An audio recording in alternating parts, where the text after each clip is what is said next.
Hello and welcome to Oakville Matters. Thanks to your TV, this is a chance for us to delve into the things that matter to Oakville. And one of the things that matters to Oakville is our economic health. And to talk about how we're showing love to local business, we have the president of the Chamber of Commerce. We have Milan Bowie from the Economic Development team at the town of Oakville, and your humble and obedient guide, me, Rob Burton. Welcome, Milan. Welcome, Drew. Drew, I understand the Chamber is spreading love. Tell us what you're up to there. Yeah, well, thank you very much, Mr. Mayor, for having me on the show today. I'm wearing my very proud I Love Local t-shirt sweater today. It's all part of our branding campaign and our awareness campaign to remind Oakville residents the importance of supporting local. And Oakville has done an incredible job over the last 18 months of supporting our local businesses. We're very fortunate to have a community and be in a community that understands the importance of supporting local. But through a federal program, communities were given up to $150,000 to run support local campaigns administered through your local Chamber of Commerce.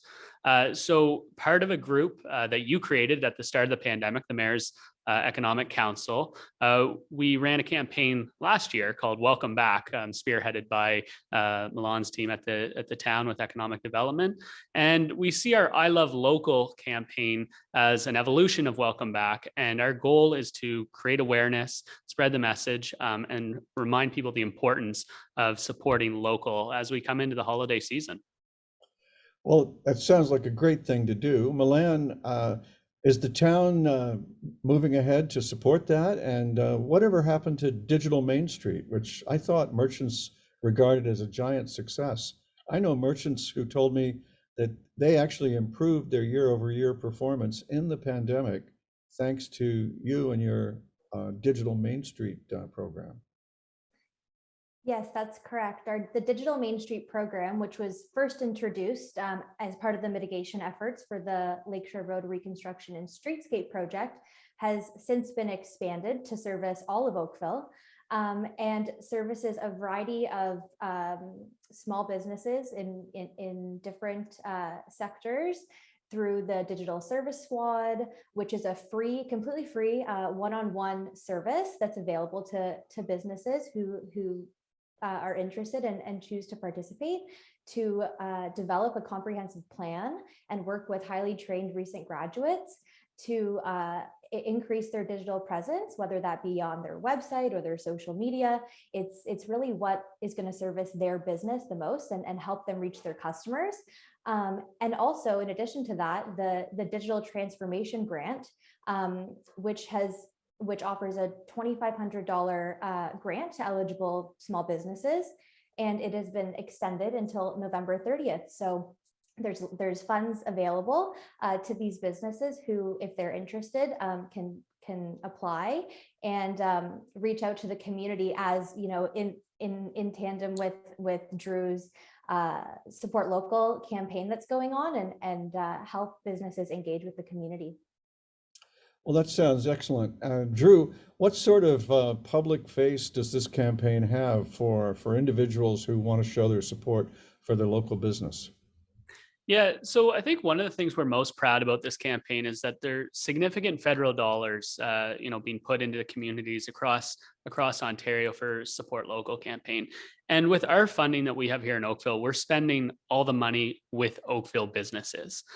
So one of the projects that we're most proud of and most excited about is we partnered with Media Resources, which is a success story here in Oakville. If you ever driven down the Gardner Expressway and have seen the big billboards on the side, it's most likely they came from Media Resources here in Oakville, or Yonge and Dundas Square, those big billboards from Media Resources here in Oakville. So we created a public art installation, which is our logo, the I Love Local. And the play on local is we've removed the OC with OAK. for that Oakville tie there. But we have this public art installation that's moving around to different areas of our community. So it started out at Oakville Place. Then when the curling masters were here and the world was in Oakville, we had the public art at 16 Mile. It's down in Bronte Harbor this week, moving to downtown Oakville, moving it around to give people that reminder to love local when they can. We've also partnered with Entropy, another amazing Oakville success story. You may know them from if you've been to a Raptors playoff game and all the t-shirts that seemingly are produced overnight and placed on the seats. Those were made here in Oakville. And Entropy has created a huge line of promotional swag for this campaign. We have toques, we have t-shirts, we have shopping tote bags, we have these sweaters, and we're giving them out to residents in Oakville. So if you take a picture of yourself at our public art installation, tag us on social media, we'll get you a swag pack. We're going to have some giveaways, activations throughout the campaign.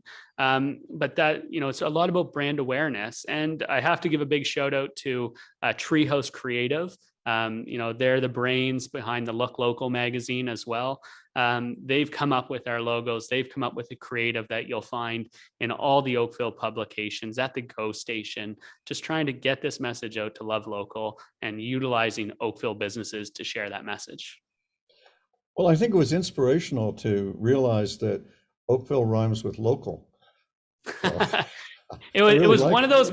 It was in a brainstorming session with the mayor's economic task force, and we were working with Treehouse trying to come up with something. And one of our colleagues came up with this, and Treehouse kind of ran with it, and it's something we look to build off of through this campaign. And I think we found a new tagline for us here in the future too.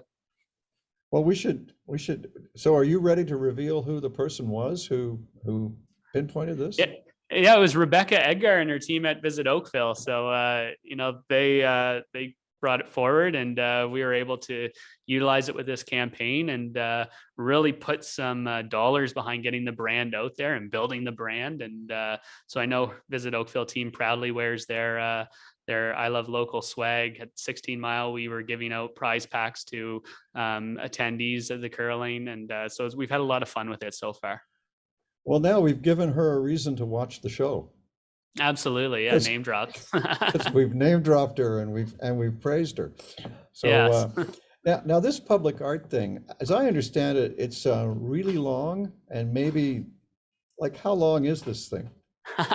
So it's 15 feet long, and the bottom level is 3 feet high, and then we have a hollow heart that sits on top of it. That you can go kind of stand behind, get your photo in, use that to frame yourself up. So at the very tallest point, it's 6 feet high, and the longest 15 feet long. So the logistics of moving it around took some figuring out, but we've got there, and it's a really fun display, kind of modeled after the Toronto sign in front of City Hall. We're seeing more and more communities have these types of signs. Even in downtown Oakville, in the town square, there's the hashtag downtown Oakville. So building off that and getting to use a local company really drives home that importance of supporting local. Well, it sounds like it's really easy to move around. We partnered with a moving company based here in Oakville, College Hunk. So I got to give them credit that they do the heavy lifting for us. Well, it sounds very good the way you worked that around. Now, what do you see as you look out over the future? We're in a kind of weird place where the fourth wave is sort of not taking off. Maybe can I be that optimistic? And we're right on the edge of going indoors for the winter with who knows what results. And a year ago, I was pretty optimistic that we had the pandemic behind us. A year later, it not having been behind us so much, I'm a little reluctant to get super optimistic, but I have this optimistic streak that just, I can't push it down. What do you see? What do you see coming ahead for us? Sure. So I think I like your glass half full approach, and I think we have the same mindset here.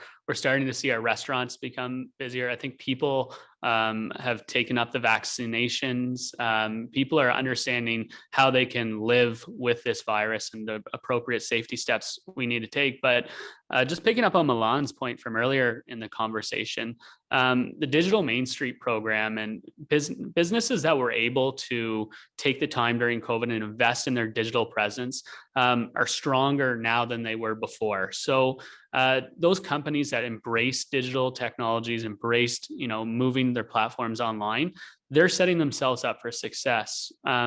Because, the ping pong of we're closed, we're open, we're closed, we're open takes a huge toll on businesses. But the businesses that were able to go back and forth and maintain that strong digital presence are better situated now than they were coming out of the first wave, that's for sure. Oh yeah, I think the big learning of all the merchants I've spoken to is the aha moment was, gee, Amazon isn't the only one who can make money on the internet. Maybe I can too. And that's been a powerful benefit to everybody, that moment of self-realization. As long as Rebecca's not here, we could talk about her and Visit Oakville, because Visit Oakville's got a piece of this Love Oakville, Love Local approach. And maybe we could talk a little bit about her project, Driftscape. This is an interesting app. Have you tried it? Have you guys tried it? Have you seen it? Do you know about it? No, I haven't seen it yet, but interested in learning more from you, Mayor. Well, it's an interactive app that allows you to find interesting scenes in Oakville.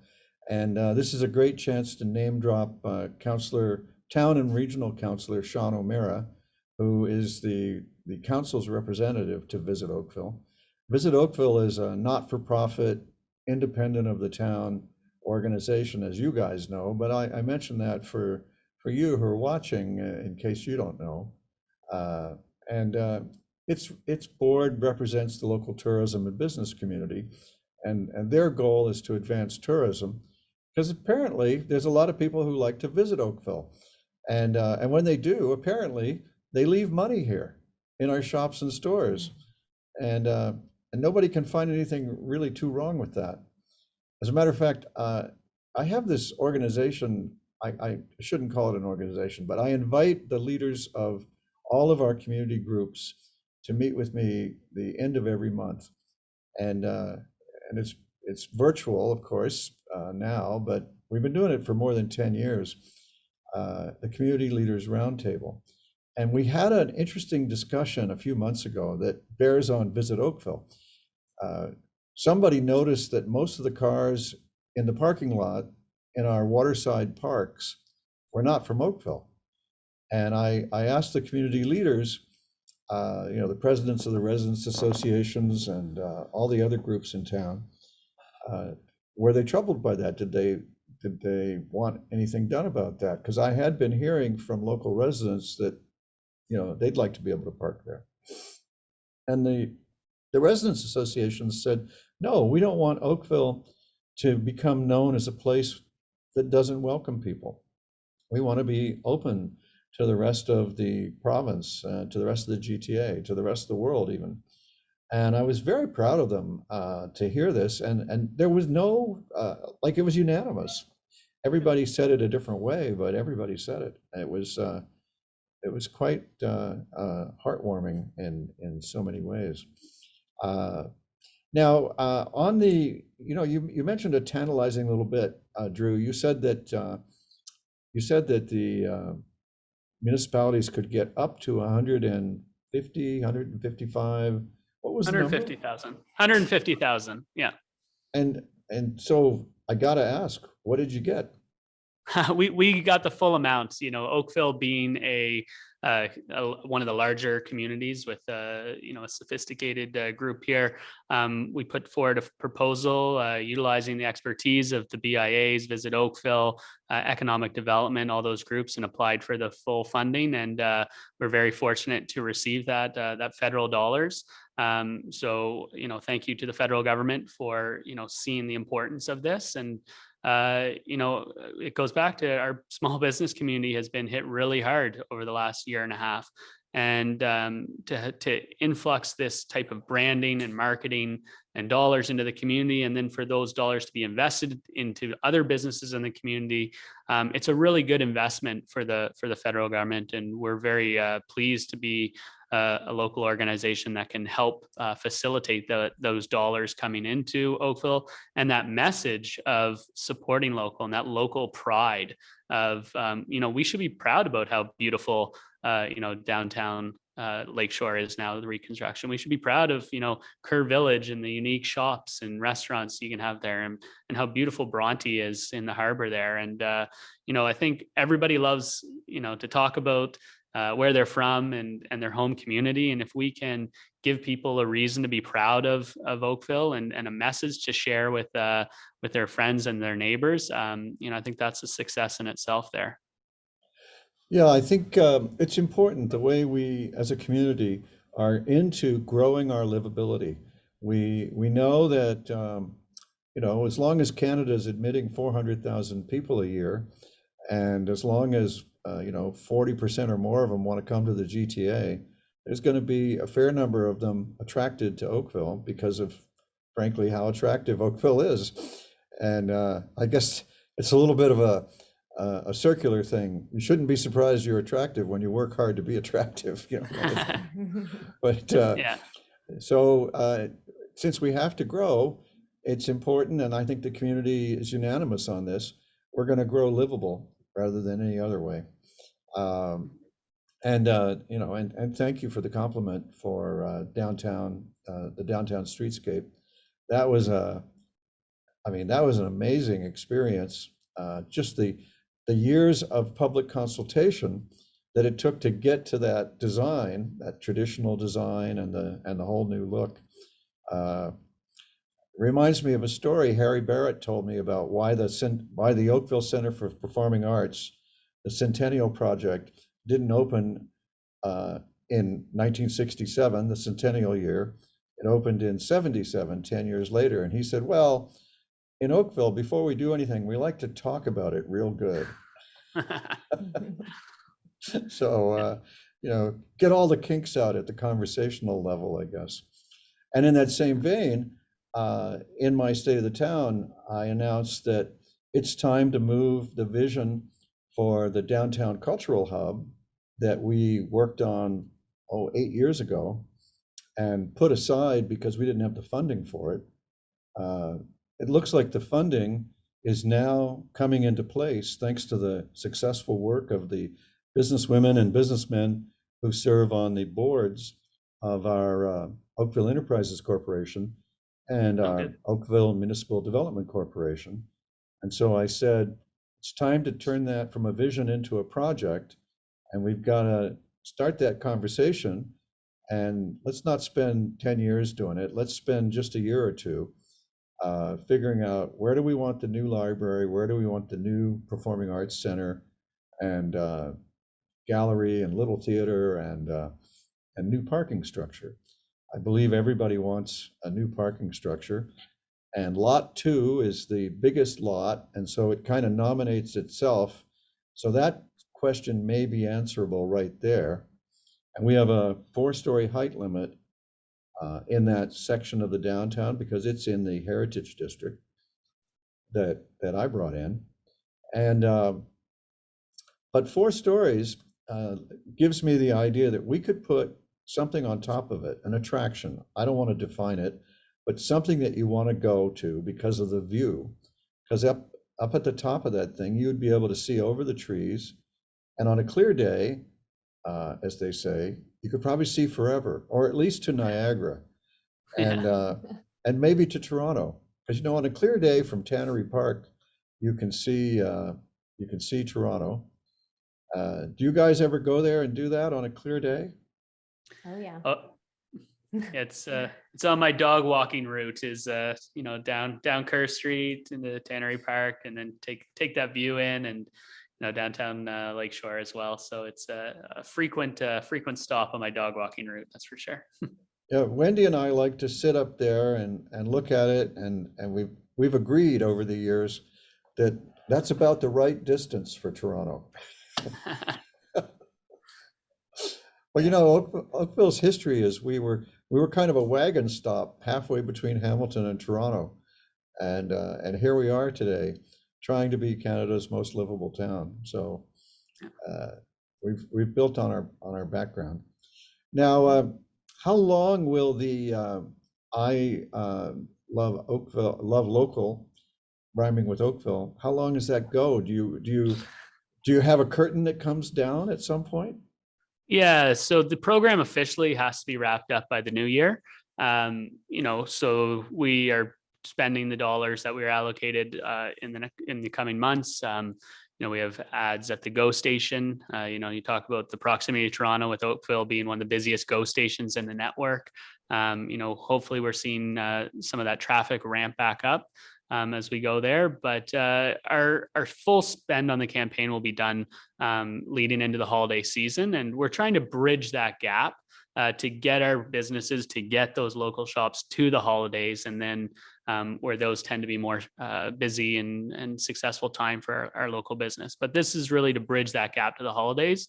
But we're hoping that this logo and this brand and this tagline is something that can stick beyond the actual campaign. And if we can build some momentum and create this brand moving forward, it can be something we can talk about. And because there's never not a good time to support local, no matter what the economy is doing, time of year. It's always important we support local, because local business owners are our neighbors, our friends.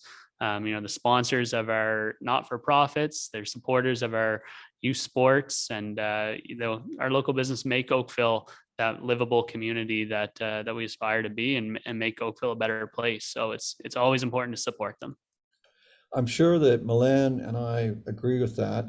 Milan, what do we have on the books? What are we getting ready to do in the new year in your department? So we are, of course, continuing to support the I Love Local campaign that the Chamber has done such a great job with rolling out. And so, as we move into the new year, we're continuing to provide resources and funding information to businesses of all sizes, small businesses included in that.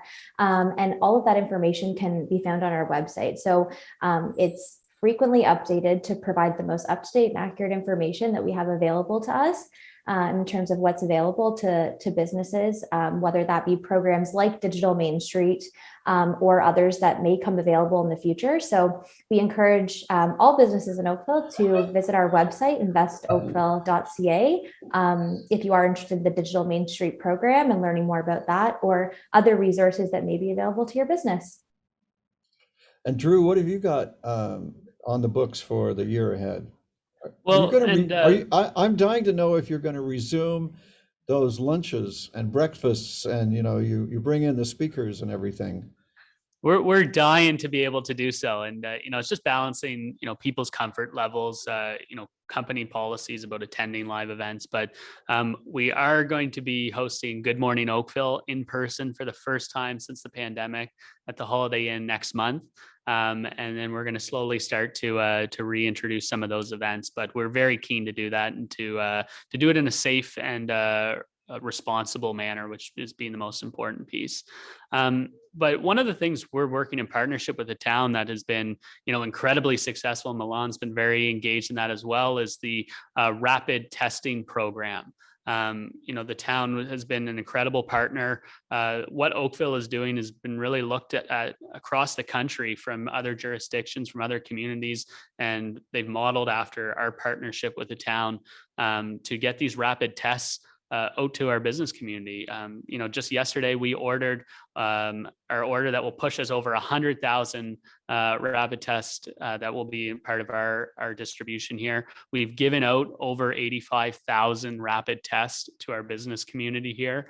And that's done in partnership with the town. At the old post office, we have a distribution center set up on Tuesdays. They're 100% free, procured by our local MP, Anita Anand. and distributed through the provinces. And the chamber network has been that leading organization getting these out in Ontario. But locally, our success wouldn't have happened without the partnership with the town, facilitating that distribution network. So a huge thanks to Milan's team. And I know Milan spends a lot of time at the distribution center on Tuesdays. And we're down there pumping those out through the community, but it's been a really successful program. Well, it is important to stay safe. You and I both use the expression we're dying to do something, but we definitely don't want to die doing them. No. Yeah, that's poor choice of words there. Sorry. Well, there's so many adjustments we have to make to live with this new threat to our lives. The infectious disease doctors at Halton Healthcare tell me that the virus is never going away. We're going to have to be always stacking our defenses against it, and the vaccines are a miracle in terms of reducing the load on the hospitals. We're like 103% occupancy of our acute care beds at Halton Healthcare right now, and there aren't that many. There may be 5 COVID cases in the hospital, according to the stats that I see. But what this illustrates is there's other things, like we all have other medical issues for which we need acute care beds. And the great danger of COVID has been the way it crowds our hospital system. And yes, we actually added beds to our hospital system, a couple of hundred, and still we have this problem. So we can all hope for better times ahead, but we are going to have to stay on our guard. I think we all can see that that's something that we're going to have to learn to live with. Drew, thank you very much for all that you and the chamber do for our town. I'm looking forward to those events that we all used to like to attend. As business, important part of business is networking, they say. And the head networker in Oakville, I think we're looking at you right there in your person. And Milan, I'm looking forward to working with you in the year ahead. We have to continue to work hard. Some of us think Oakville already is Canada's most livable town, but I got news for you. We've got competition. Everybody's learned that livability attracts business, and so now everybody's chasing livability, and that's a good thing for everybody. And it'd be a good thing if you tune in again next time when here on Oakville Matters. Thanks for watching.